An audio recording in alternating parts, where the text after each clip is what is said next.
hearing, and then hurried to where she had left her grandfather, feeling as if the very passing of the dwarf so near him must have filled him with alarm and terror. But he was sleeping soundly,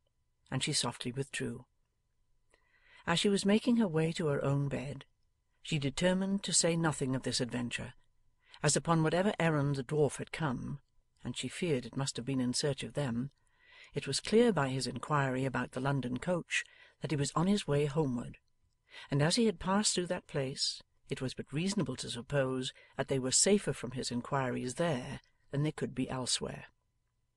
These reflections did not remove her own alarm,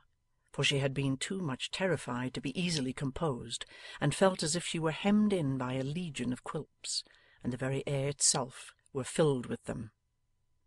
The delight of the nobility and gentry, and the patronized of royalty, had, by some process of self-abridgment known only to herself,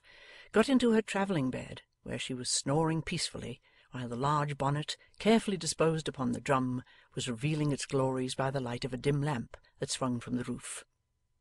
The child's bed was already made upon the floor, and it was a great comfort to her to hear the steps removed as soon as she had entered,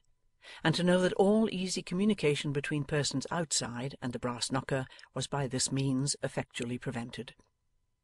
Certain guttural sounds, too, which from time to time ascended through the floor of the caravan, and a rustling of straw in the same direction, apprised her that the driver was couched upon the ground beneath, and gave her an additional feeling of security. Notwithstanding these protections, she could get none but broken sleep by fits and starts all night, for fear of Quilp, who throughout her uneasy dreams was somehow connected with the waxwork, or was waxwork himself, or was Mrs Jarley and waxwork too, or was himself Mrs Jarley, waxwork, and a barrel organ all in one, and yet not exactly any of them either. At length, towards break of day, that deep sleep came upon her which succeeds to weariness and over-watching,